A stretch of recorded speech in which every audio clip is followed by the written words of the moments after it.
I graduated from Harlingen High in 2013 now, so hopefully this presentation helps y'all out. This is more so just an information session of just telling y'all how I got to where I was, what sort of things kinesiology can get you, and like where it's gotten me. And hopefully, if you're interested in some of the aspects of kinesiology, then this will definitely be an important presentation or something that can help you out along the way. As you can see, I went to the University of Texas and I did my undergrad there in Austin. And after a very brief graduation, went right into my master's at Houston Baptist University in Houston, Texas. And going on to the next part of this is that's where I was able to not only, I guess, during that time frame, just learn more about myself, but getting my undergrad degree at Texas and then getting my master's at HBU ultimately led me to where I'm at now. So again, I started my undergrad at the University of Texas.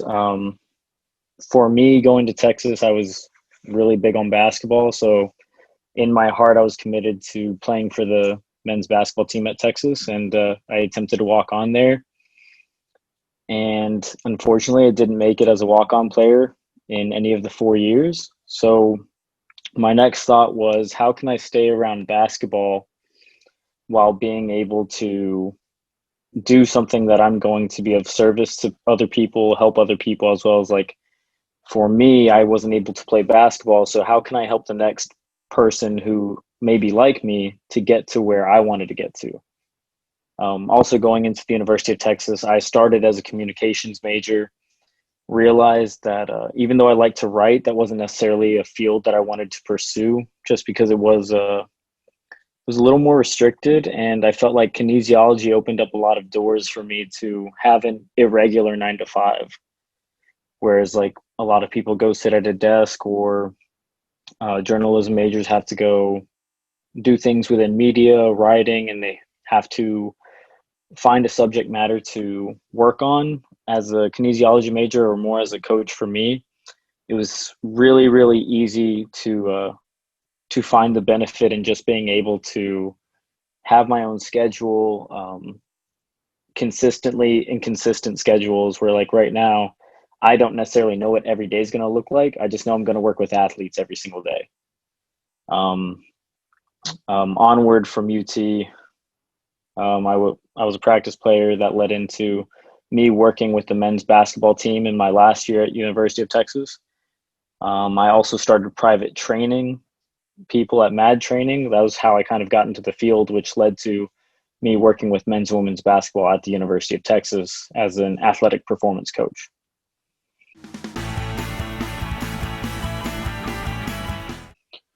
So after I graduated from Texas in 2017, I worked with them through the spring of 2018. And after that, I went for what's called a strength and conditioning certification, where I had to take a test and I had to present on topics related to strength and conditioning that showed I have the subject matter known, and that I could be a certified strength coach. So after getting that certification, I moved to Minnesota, where I worked with the men's hockey team at the University of Minnesota and learned a lot of things from coaches out there. And ultimately, that was me getting out of my comfort zone. So coming from a small town in Harlingen, Texas, to Austin to Minneapolis, Minnesota was definitely culture shock all around. And then after that summer at Minnesota, I moved back to Texas to begin my graduate assistantship, where I got my master's in sports management. And then obviously now, after 2 years in being back in Texas, I moved to New York for this opportunity to be a strength conditioning coach, the head strength conditioning coach at LIU in Brooklyn.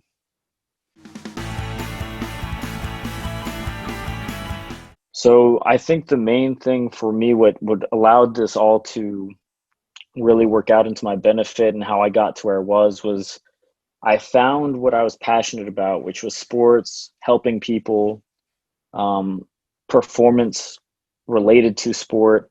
And that was ultimately how I wanted to, or what drove me to stay in this career, pursue this career, and work with people on a daily basis in regards to athletics. So that's just, I think, the most difficult, and then can also be the most easy question to ask yourself is like, what do you love, and like, what do you enjoy doing? Because that's going to help you find out what you want your college experience to look like. And then, what do you love to do? How does that look from a career perspective? How can you get to where you want to be? And then, what are the path? What is the best path or the best actions that you can take to getting to that point? And it all begins with making a plan to pursue those aspects. So these were some of the considerations that, looking back on, helped me figure out that I was on the right path, that I was willing to do what it took from me to get to the position I'm in. And ultimately, it starts with, what are your goals? What are you willing to do to get there? So with my field particularly, I was told beginning in this field that there were going to be several years that I was going to go unpaid. That ultimately, if I wanted to get somewhere, I had to either leave Texas, show that I was willing to travel or to commute somewhere else to get out of my comfort zone, as well as show how committed I was to the job, and then gain experience from different people. So like, that's where that second part of it, life begins outside your comfort zone. The Valley for me was just like, that's home. Like, I know Pepez is my favorite place to go. I know La Playa is my favorite place to go. Moving to Austin was having to learn, what are my new Pepez, my new La Playa, and like, where can I get my favorite food? Figuring all life out by myself now, because I don't have like my grandma to take me to school, or like, now I don't have my car in the big city and I can't drive everywhere I want to go. So like, that ultimately is culture shock. And then moving to Minnesota and having to figure out a new city, and then ultimately in Minnesota was like culture shock, just because there's so many white people and there's just no Hispanic populations whatsoever. So for me, it's just like, this feels so abnormal. And then coming back to Houston, feeling a little bit back home, and then now being in New York, again, life just throws things at you. And if you can handle things well, or you can adjust and adapt, you're going to do very well in whatever you're going to do. And then a big consideration, I think, for people in the Valley is just like, there's more to life outside of it. So it's very hard, or it can be hard, when you have family members that generationally, the people that live in the Valley have been there for so long, and it becomes a cycle where families love to stay there and then grow new families and continue to stay in the same houses and be around the same people, which is wonderful. But you don't necessarily have to get caught up in staying back, even though your family may push for you to do that. There can be more to life outside the Valley, and that's something that's definitely necessary to explore. Because I know if I had stayed in the Valley for at least my career, I wouldn't have been able to work with athletes in the same setting that I have been now. Like, getting to work at the University of Texas with an elite basketball program, and then that took me to Minnesota to work with an elite hockey program. That's one, hockey is not very prevalent in Texas, let alone the Valley.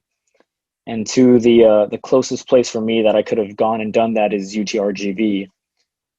But I knew that I wanted to aspire to bigger and better things, and I wanted to be in a setting where the level of importance, the level of care, and the level of work was greater. And the only way to do that, again, is to just get outside your comfort zone. And then a very important aspect that people fail to realize is like, if you don't take care of yourself, you're not going to really be able to take care of others. So in all these considerations, if you're getting into a field, or you're getting into a career that you're feeling like you're stressed out because either you don't like it, you don't love it, if you're preparing to leave to a college and your first semester just isn't going well, then really it's going to be tough to figure out your passions and what you're going to be best at, especially if you just have negative connotations towards where you're at, and you are missing home, missing friends, missing family. So if you can take care of yourself, then everything else will fall into place and will allow you to be a great person of service to whatever you're going to do after that. And then just like this whole presentation and me talking to you all today is give back when you can. So when your time comes and you make it out of the valley, or if you stay in the valley and you make it into your careers or decide where you're going to go with whatever you study in college, hopefully you can take that in 4 or 5, 6 years from now. You have the opportunity to help someone else in the same situation who's preparing for college, isn't too sure of what they want to get into or what field they want to pursue. And then you can help that person along the way for whatever they're hoping to get into.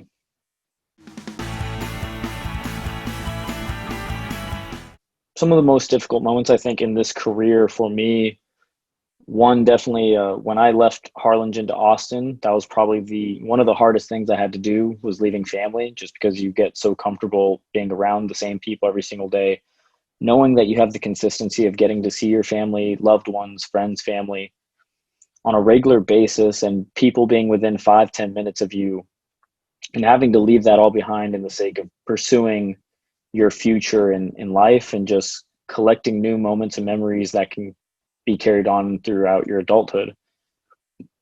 Moving to unfamiliar places again, you leave comfort, and at first things are very questionable, uncertain, you're not sure how to take it. And in short moments, that can definitely be overwhelming and make you feel like going back home is the easiest and best thing to do just for your own personal state. Being on your own, again, leaving family where my mom was cooking meals for me every single night, or my grandma, and having to be the sole provider for my nutrition. If I wanted to go somewhere, I had to get myself there. Trying to make friends with new people, trying to learn more about different people's cultures and what they're into, and just being a little bit of an extrovert, whereas I'm not an extrovert by any means. I definitely prefer to be on my own, but it can get lonely sometimes. And I think that's a hard moment when people first get into college or go to college, is just figuring out the difference between being on your own and being lonely, which is a hard thing to do. Because again, you want to just go back home and immediately find the comfort that you used to have. And then finally, self-discovery and learning about how to get through things. And those all kind of tie into, if you can figure out those moments where you're struggling with being alone or on your own, being in an unfamiliar place, leaving family, and you start to make a new community wherever you go to, then ultimately you're going to thrive wherever you move to next, because there are going to be very, very tough moments where you're going to have to ask yourself, is like this where I want to be? Is this what I want to do? And if you can work your way through that, adapt to the situation and adapt to the environment, then the road for you is going to be very wide open. But if we cling to things that give us comfort and we're afraid to make changes because of the uncertainty that those bring, then we kind of limit ourselves in our capabilities and what we want to do with our future. Not only did I get to see a lot of things that I wasn't used to, learn about different people, see new places that I had never gotten to see, I got to learn how to be independent, which ultimately has allowed me to move to New York and figure out life from this side, and being an adult on my own, figuring out apartments, living, getting from point A to B, feeding myself, all those essential things that make life better. I found a career that I'm happy waking up early for. So my job, typically I wake up anywhere from 5 a.m., 6 a.m., and the nights can be kind of long, getting home at 5 or 6 p.m.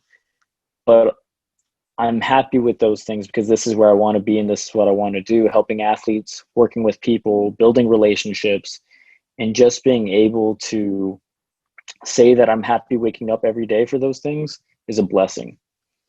Again, helping athletes, and I've gotten to meet so many athletes in just 5 years of being in this career. And I think that is probably one of the biggest rewarding things, or most rewarding things, is just like I've gotten to meet so many great people, learned from not only great mentors, great people, great coaches, but the experiences I've had with athletes, young adults, has taught me not only how to be a better coach, but a better communicator, working with others, and has really made me have such a profound appreciation for this field. Um, Getting to move to New York, something that I have a couple of friends that live here or used to live here from Harlingen as well. And just being able to take the consideration that Harlingen, Texas to Brooklyn, New York, or Manhattan, New York is like, this was something I never considered would happen. It was never really my dream to live in New York. My sister was always very big on moving here, living here.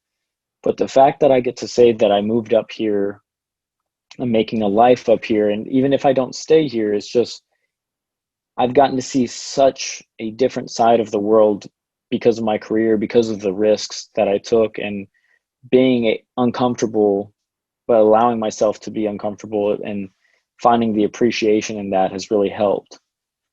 And then again, being able to help the next person, I think, is a really rewarding thing to do, because if there's anyone that's interested in coaching or interested in kinesiology and just needs help along that path, then if I can help them along that path, then ultimately I'm not just having a effect on my career or effect on people I work with, but now I can help people from the Valley that are maybe ambitious or want to move to New York or want to work in college sports. Now they can see that someone from Harlingen did that and can hopefully take that as motivation to do the same.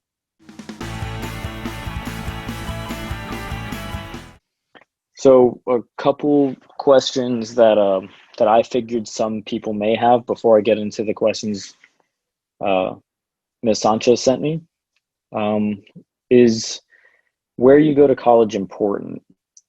The I think for that question, it really depends on what your area of study is going to look like. So for someone getting into kinesiology, the great thing is that a lot of colleges have kinesiology and areas of study that relate to the human body, coaching, sports medicine, sports management. There's various aspects to kinesiology. So as long as school has that field, which is very easy to check out in a lot of the college and career applications or college and career information, is like, if your school has what you want to do, then it doesn't really matter where you go as long as you feel like you're going to appreciate the place you're going to. So I know Cam's going to A&M, and ultimately from conversations with Cam, just the fact that he's potentially going to get into veterinary medicine or working with animals, then like A&M's a great place to go for that, because the University of Texas doesn't necessarily have a high focus on veterinary medicine. So that would be a great place for him to go. And definitely taking the opportunity to visit places I think helps, because the first visit I had with the University of Texas, I did not like it because it was a big city. There was cars, there was noise, and I hated it. But the big factor I think for me was that my sister went there and that she was going to be close by, which ultimately made me comfortable to move to a place that I wasn't necessarily fond of, which allowed me to grow to like Austin a lot.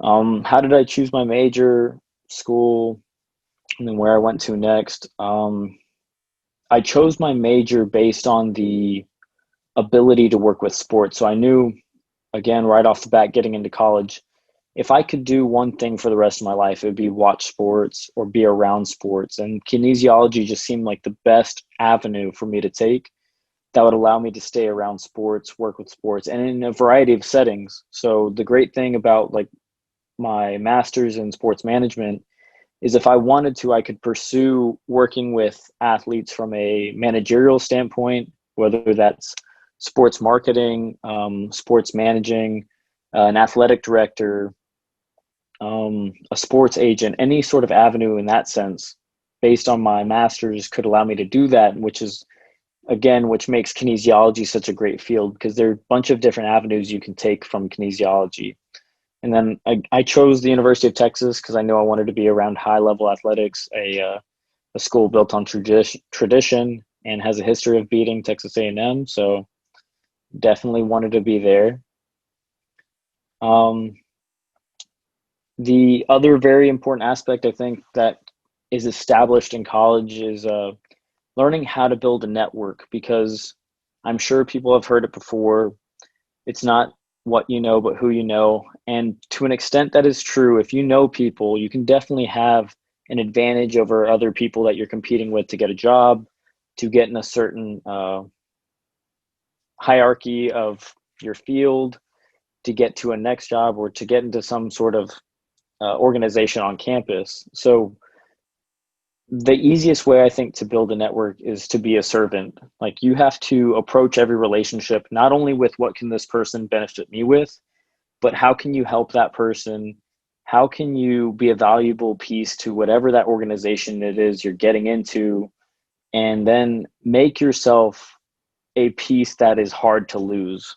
And when you do that, when you serve with really great diligence, with persistence, and you're constantly around people, they start to see your face and they start to know your name. And then they know that you're a person that can be consistent and that they can rely upon when you need to be given responsibility. And again, if you prove your value to people, or you prove that you're great at something, people take notice of that, and then they give you more responsibility, and that helps your network grow. Because the more people know your name and know what you're good for, they will help spread that name to other people and help you get jobs, graduate school. And the more relationships you build, the more advantages, or the bigger that pool gets for whatever your job is, whatever um, school you're going to for graduate school, and then so on and so forth. And then I think a final question, which may be very important for some people, is can you do all of these things while remaining close to home? And I think definitely you can, because University of Kingsville is a really great school that has a great kinesiology department. The University of, or UTRGV as well, getting to see both those campuses and be around some of the coaches there. The Valley is great for just having a lot of very resilient people that work hard despite circumstance, and they make the most of their opportunities. And both of those schools, I think, do a wonderful job of that. And they allow you to be close enough to home to where you can still visit on the weekends, or visit even on the same day.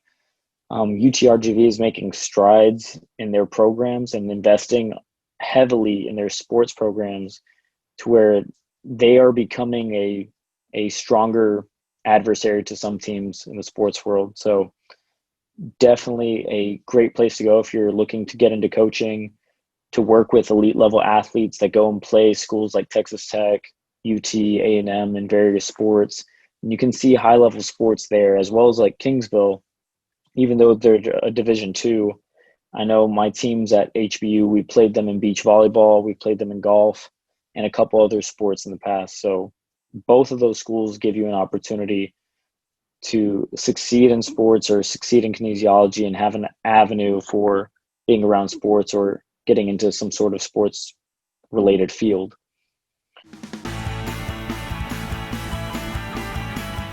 A couple of questions that I was given by Ms. Sanchez before this presentation, or before this call, was what else can be done with your kinesiology degree. And again, you can go into the field of sports medicine, where you work directly with athletes as a health practitioner, or the way I see it, my job is to prevent athletes from getting hurt. Anything in the sports medicine or athletic training field, they take care of athletes after they're hurt. So if I do my job well, hopefully those people don't have jobs to do, but it still helps to be able to do that. And some people like seeing the sports from that aspect of healing people and serving in that sense.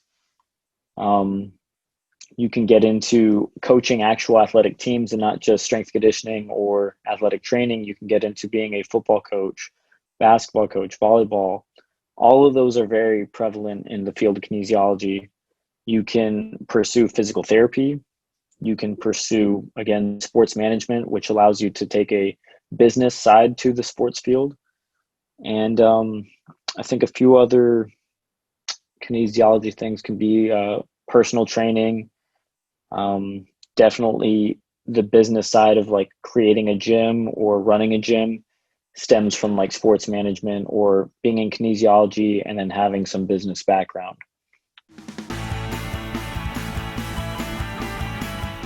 I think that took place my sophomore, junior year at UT, when I didn't make the cut as being a walk-on. And I realized, if I can't do this, then if I could help someone who maybe has more talent than me or has more attributes that make them a better player, they just need direction, or they need the strength and power component to make them better athletes, then I would help them get there. And I think that ultimately gave me the most drive and the most motivation to pursue this field and be a coach, because I want people to succeed. And if I can help them in a small way to succeed, then I'm going to do whatever I can possible to get them there, as well as the relationships that stem from it. So again, I've met a ton of people from the very first job I had at the University of Texas, Mad Training. I still talk to my boss to this day. He was one of the first people that I contacted when I moved to New York for this job. And that's the sense of family and the sense of camaraderie that I got from this field. Is just the relationships are for life, not only with coaches or with people I've worked with, but with athletes. Athletes that I worked with at Houston Baptist University, I still talk to. Some athletes that I worked with at the University of Texas, I still talk to. And then same goes for coaches or people I've met in the past.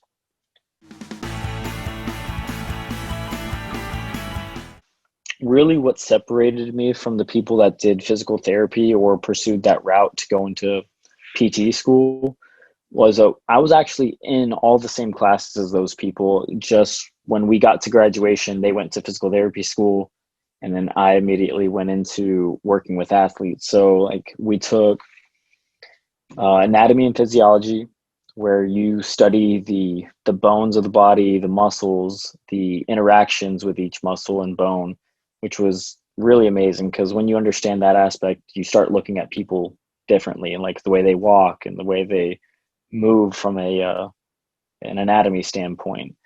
We also took neuromuscular control, so understanding how the brain interacts with the muscles and nerves to feel pain, to make and create movement. And those were a lot of like the upper level courses, which were in my junior and senior year.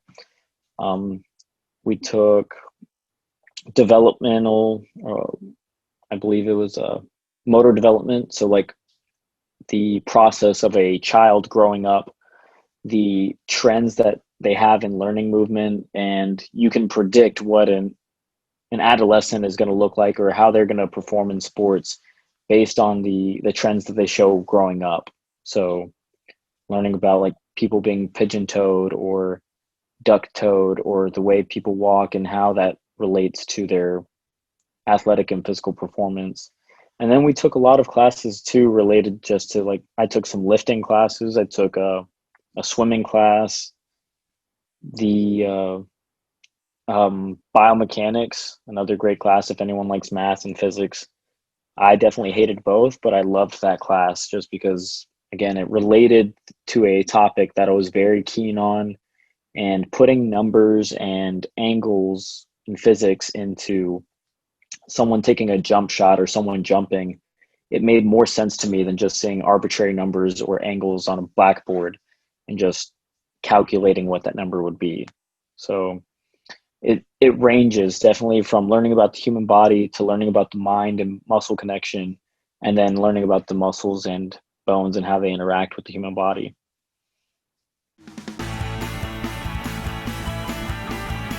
It goes for any industry is one, understanding like who you are as a person, because if you know who you are, then you know how to present yourself to others. So again, I have typically been an introvert for most of my life, or someone that I don't like to speak out a whole lot. I don't like to necessarily be the point of attention, but I guess that's something that just changed over time with the field that I'm in, because literally I've been in situations where I have to command a room of 40 or 50 people, and for an introvert that's overwhelming, but it's just something I learned how to do over time, because I knew like, oh, like if I treat people with care, with respect, then they in turn will respect me back or listen to what I have to say. So definitely, again, if you can put yourself in uncomfortable situations and learn how to get through those, it makes you a much more resilient person. Communication is a huge factor in any field, again, because if you don't know how to carry yourself or communicate with other people, especially in a team environment, then that can cause a lot of stress in not only college setting when you're doing group projects, in a work setting when you're doing group work, and just also portraying to other people what you need or what has to get done. Because for me on a daily basis, I have to talk to sport coaches, I have to talk to athletes, I have to talk to athletic trainers, I have to talk with athletic directors about all these different aspects of my job, whether it's how athletes are doing, if athletes are hurt. For my athletes, it's getting a grasp of how their day is going, how they're dealing with the stresses that encompass their every single day, and then talking to higher ups, such as athletic directors who have business fulfillments that need to get taken care of, as well as like we're in the process of building a new gym, and me being a person for directing some of that, like what goes into this new gym and what I want in that gym. Again, there's a lot of things that go into communication, and if you can communicate well with people, it goes a very, very long way.